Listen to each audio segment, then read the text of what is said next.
Ivica i Marica. Jednom davno u jednoj šumi živio je siromašni drvosječa. Imao je dvoje djece, Ivicu i Maricu. S njima je drvosječa živio u maloj trošnoj kolibici. Drvosjeć je nedavno umrla žena, pa je odlučio ponovno se oženiti kako bi njegova djeca odrasla uz majku.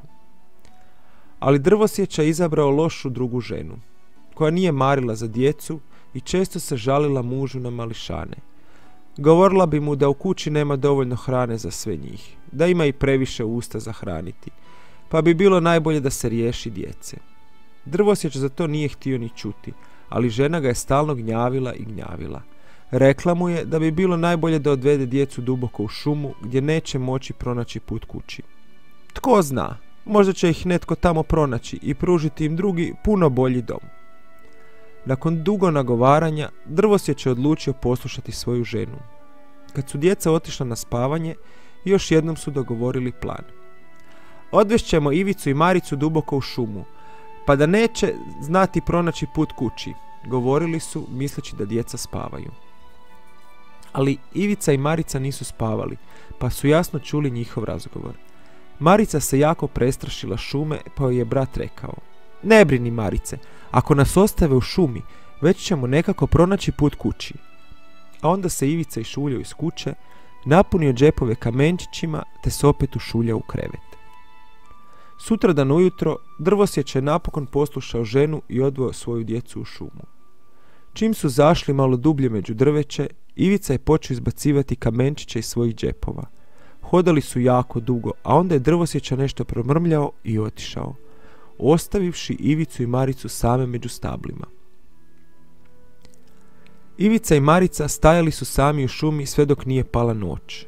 Onda se Marica prestrašila mraka i počela tiho jecati, a Ivica ju je tješio, trudeći se da bude hrabar zbog sestre. "Nemoj plakati," govorio je.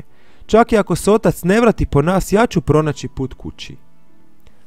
Odjednom je na nebu zasjao veliki svijetao mjesec. Mjesečina je bila toliko jaka da je Ivica mogao jasno vidjeti kamenje koje je bacao iza sebe dok je hodao prema šumi. Zgrabio je sestru za ruku i odveo je kući. Kad su došli doma, Ivica i Marica već su bili promrzli, ali bili su sretni što su napokon došli kući.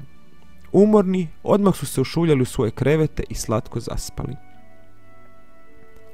Sutradan ujutro, kad se maćeha probudila, u oču je shvatila da su Ivica i Marica kod kuće. Pobjesnila je i zaključala djecu u sobu, a onda naredila suprugu da ih ponovno odvede u šumu. Jadni drvosječa pokušao se pobuniti, ali ženin gnjev bio je toliko velik da nije mogao reći ni riječ. Sutradan ujutro drvosječa je ponovno uzeo svoje dvoje djece i odveo ih u šumu. Prije nego su krenuli, Ivica je sa stola uzeo malo tvrdog kruha i čim su ušli u šumu, počeo je mrviti komadiće, ostavljajući trag za sobom. Ivica je mislio da će tako ponovno pronaći put kući ako ih otac ostavi u šumi, ali nije znao da su za njim išle ptičice i jele kruh koji je Ivica bacao. Drvosječa je i po drugi put ostavio djecu u šumi. Nakon što su ostali sami, Ivica je pokušao pronaći mrvice kruha. Zaprepastio se kad je vidio da su nestale. Ubrzo je pala noć i Marica je počela plakati. Bila je gladna i bilo je hladno, pa Ivica rekao da ne brine, jer on će paziti na nju. Ipak i on se bojao mračne šume. Činilo mu se da su sjenke stabla čudovišta i da netko stalno motri na njih. Brat i sestra su se zagrlili pored jednog velikog stabla i tako dočekali jutro. Čim je dan rasvijetlio šumu, Ivica i Marica počeli su lutati. Tražili su put kući, ali šuma je bila velika, pa brat i sestra nikako nisu uspijevali pronaći svoj dom. Udaljavali su se od svih puteva i na kraju bili posve izgubljeni. Uskoro su postali jako gladni i umorni, ali onda odjednom su pred sobom ugledali neobičnu kolibu. Kad su joj se približili, shvatili su da je napravljena od čokolade, keksa, bombona i ukusnih preljeva. Ivica i Marica odmah su počeli jesti slatkiše s kuće.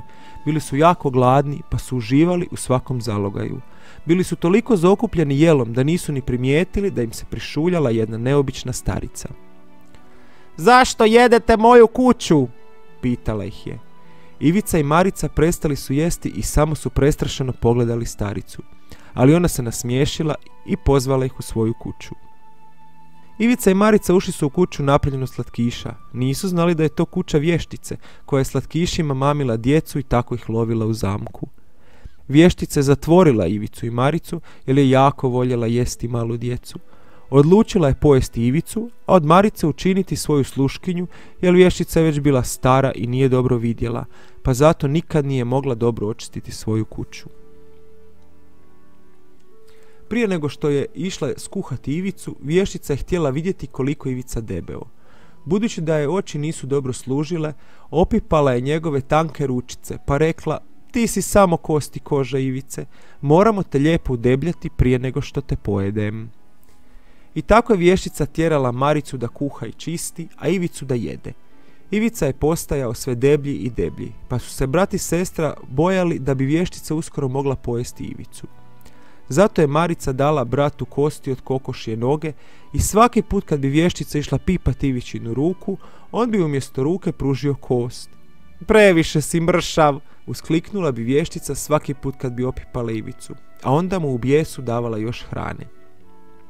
Jednog dana vještici je dosadilo čekati, pa je naredila Marici da naloži peć u kojoj će skuhati Ivicu.